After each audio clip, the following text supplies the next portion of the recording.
네, 그 약간 이거 공격받는 느낌이에요. 너 국어 너는 왜 그렇게 가르치니? 어떻게 할 거니? 자, 밸런스 게임 하나 가겠습니다. 저 잠깐만 끊어도 될까요? 네. 물 한 잔만 마시고 갈게요. 네.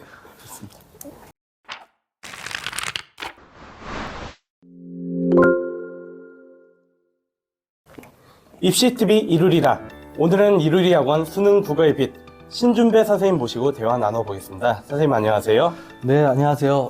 저는 이루리 학원에서 수능 국어와 내신 국어를 가르치고 있는 신준배 선생입니다. 네, 만나서 반갑습니다. 네, 반갑습니다. 네. 선생님, 예비 고등학교 1학년 학생들이 제일 어려워할 만한 1학년 국어 내신 어떤 것들이 있을까요? 뭐 학교마다 다소 차이는 있겠지만요. 우선은 요쪽 강남, 서초, 뭐 송파, 강남 3구의 고등학교의 경우에는 그 학교 교과서가 있는데 교과서 위주로 수업을 하는 게 아니라 학교 자체 부교재나 또는 학습지로 수업을 진행합니다. 예비 소집을 지난주 정도 이제 학교 갔다 왔을 텐데 학교에서 알려주는 공지사항을 잘 듣고 교과서랑 부교재를 먼저 잘 준비해야 되겠고요. 근데 교과 내용의 경우에는 중학교 때 배웠던 문학 작품보다 더 많은 문학 작품을 배우게 됩니다. 특히 교과서 외에 외부 문학 작품을 많이 배우게 되는데 그 중에서 고전 문학 작품이 많이 어려울 것 같은데 그 문학 작품에 대한 용어를 먼저 학습하는 게 중요할 것 같아요.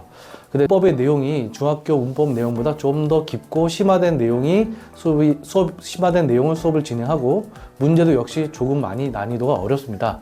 특히 자사고나 자사고의 경우에는 문제가 많이 어려워요.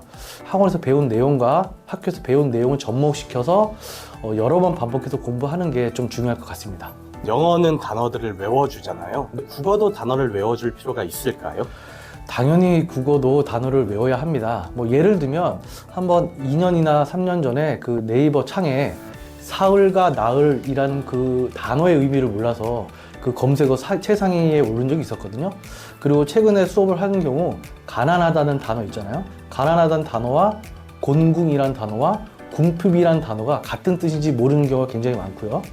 그 다음에 1학년 교과서에 많이 실린 단어 중에 향유하다라는 단어가 있어요. 향유라는 단어가 무슨 뜻인지 몰라서 지문을 읽고 이해하지 못하는 경우가 굉장히 많거든요.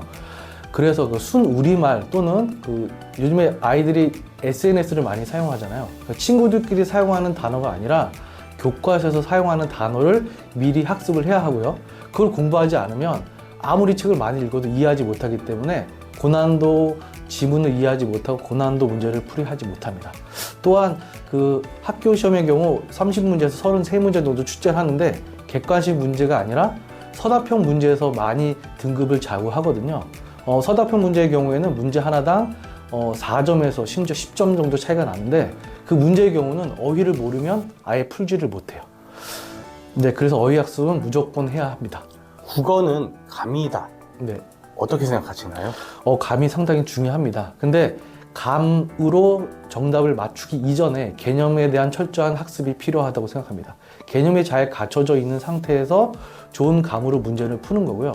실제 수능의 경우에는 내가 다닌 학교가 아니라 낯선 새로운 학교 가서 시험을 보게 되고 또 뭐 처음 시험을 보는 고3 학생의 경우에는 그 굉장히 압박감을 느끼면서 긴장감을 느끼면서 문제를 풀기 때문에 그 감에 맞춰서 문제를 풀 수밖에 없거든요. 즉 논리적으로 최고의 답을 고르는 경우보다 평소에 연습한 대로 답을 고르는 경우가 많아요.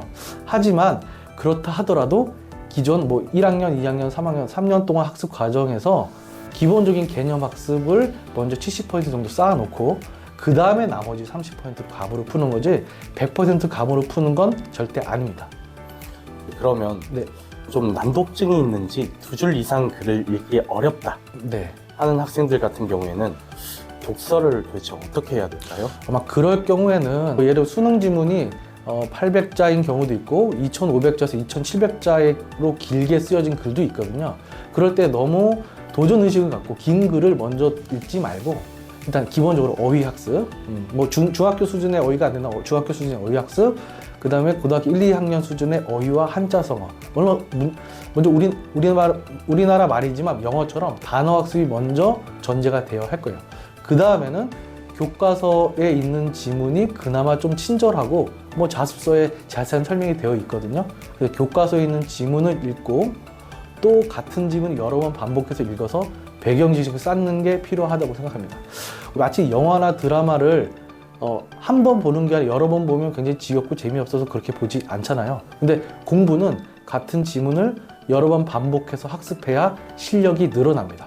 그런데 우리 공부하는 학생들이 한 번 문제집을 선택해서 고르면 그 문제집이 끝나면 다른 문제집, 또 다른 문제집, 다른 문제집 계속 바꿔치기만 하지, 같은 문제집에서 틀린 문제를 정리하거나 같은 문제 여러 번 풀어서 머릿속에 집어넣는 경우는 별로 없거든요. 일단 기본적인 국어 공부는 암기가 전제로 깔려 있어야 합니다. 그래서 반복적인 학습이 필요하다고 생각합니다. 네. 어떤 학생한테는 화작, 어떤 학생한테는 엄매가 어울릴까요? 그 선택 과목 체계로 바뀐 첫 해는 화법과 작문이 70%, 엄매가 30% 이렇게 선택을 했었거든요. 이제 그 다음 해는 약 5% 정도 조정이 생기면서 언어와 매체, 즉 문법이 들어간 그 영역을 선택하면 표준 점수가 조금 높으니까 특히 이 대치동 주변에 있는 학생들이 언어와 매체를 더 많이 선택했어요. 그리고 이과생들이 언어와 매체를 많이 선택했거든요. 그래서 그냥 단편적으로만 본다면 좀 논리적이고 좀 딱딱 떨어지는 그런 과목이 나한테 맞다 라고 한다면 이제 문법이 포함된 언어와 매체가 좀 맞고요. 그렇지 않다면 그냥 화법과 작문이 많고 적합하긴 하거든요. 근데 언어와 매체, 문법의 경우에는 공부해야 할 양이 화법과 작문보다 한 2.5배에서 3.5배 정도가 양이 많아요. 그래서 단순하게 논리적인 사고 방식과 딱딱 떨어지는 게 좋으니까 언어 매체를 선택하기보다는 나의 수학 성적, 영어 성적 또는 사회탐구, 과학탐구 성적과 비교해 봤을 때 문법에 많은 시간을 투자할 수 있는 상태다. 뭐 예를 들면 수학이 2등급, 3등급 왔다 갔다 하는 정도의 수준이라면 언어와 매체, 언어와 매체가 11문제고 24점이거든요. 24점 중에 내가 현재 한 10점 정도밖에 안 맞는다. 그래도 내가 언어와 매체를 죽어도 꼭 하겠다 하면 다른 과목이 좀 안정적이라면 언어와 매체를 선택해도 되지만 다른 과목이 굉장히 안정적이지 않다면 굳이 언어와 매체를 선택하지 않아도 될 것 같아요. 왜냐하면 언어와 매체는 문법 문제가 6문제 출제되는데 6문제를 맞추기 위해서 공부 시간을 많이 투자해야 하거든요. 그러니까 화법과 작문이 나한테 맞느냐, 언어와 매체가 나한테 맞느냐 라는 부분보다는 다른 과목의 성적과 비춰 봤을 때 언어와 매체에 많은 시간을 투자할 수 있느냐, 적어도 일주일에 3회 정도 내가 문법 공부할 수 있는 시간을 2회 또는 3회 정도 문법 공부를 투자할 시간이 있다면 언어와 매체 성적이 안 나와도 선택해도 괜찮고요. 다른 과목이 점수가 안 나온다 하면 굳이 언어와 매체 선택할 필요는 없다고 생각합니다. 한때 모든 고등학생의 적이었던 게 1학년 때 관동별곡이 있었죠. 관동별곡 같은 긴 가사 같은 경우에는 전문을 다 보는 것이 유리할까요? 지금 현행 이제 교과 과정에서는 1학년 2학기 중간고사 또는 기말고사 때 관동별곡이 시험범위 들어갑니다. 관동별곡을 1학년 2학기 때 거의 한 90% 이상의 학교가 다 시험범위 들어가거든요. 그러니까 국어를 포기하지 않는다면 배울 수밖에 없는 그런 작품 중에 하나입니다. 관동별곡을 바탕으로 그 당시 그 16세기, 17세기에 있는 작가들이 많이 그 작품 모방하거나 영감을 받아서 다른 작품을 많이 썼기 때문에 처음 배우긴 어렵지만 그 작품을 한번 제대로 배운다면 다른 연시조나 고전시가를 학습하는 데 많은 도움이 됩니다. 쉽게 생각하면 관동별곡이 고전시의 바이블 정도라고 생각하면 될 것 같아요. 그래서 대부분 고등학교에서 1학년 2학기 때 관동별곡을 학교에서 수업하고 시험 범위에 포함시키고 있습니다. 국어 과목에서 EBS 교재는 어떤 의미를 가지나요? 현재 이제 고3 기준으로, 고3이나 재수생 기준으로, 수능에 출제되는 그 EBS 출제 반영 비율이 현재 50%입니다. 이제 작년 2024학년도 수능을 예를 들면, 비문학 지문이 총 4개가 출제됐는데요. 예년과 다르게 작년에는 4개 지문이 모두 EBS 교재에서 연계를 해서 출제했습니다. 그러면 2023년 수능 때는 어땠냐? 독서 영역에는 그 EBS 수능 독서 영역에 있는 지문이 거의 연계해서 출제하진 않았어요. 자, 그리고 문학 영역에는 총 7개 작품이 출제되는데 7개 작품 중에 3개 작품 정도가 EBS 수능강 문학이나 수능 완성 문학 영역에서 연계해서 출제합니다. 수능 시험, 낯선 장소에 처음 시험을 봤는데 내가 배운 작품이 문제에 출제된다면 시험 볼 때 굉장히 기분이 좋고 문제가 잘 풀리겠죠. 그리고 그래서 이제 첫 번째 EBS 수능 특강이나 수능 완성 같은 연계 교재는 수능에 직접 연계되기 때문에 공부해야 되고요. 근데 두 번째, 고3 재학생의 경우에는 3학년 1학기 때 수능 특강 연계 교재를 학교에서 수업을 합니다. 그리고 2학기 때 6월 말에 출간되는 수능 완성의 경우에는 2학기 때 학교의 시험 범위에 출제됩니다.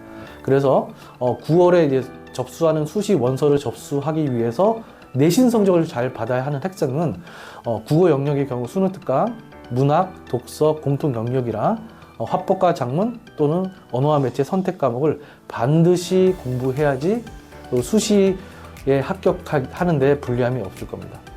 오늘은 입시TV 이루리라 신준배 선생님 모시고 대화를 나눠봤는데요. 유익한 시간이셨길 바라고요. 오늘 참여해주신 선생님 감사합니다. 네, 만나서 반갑습니다. 지금까지 신준배 선생이었습니다. 감사합니다.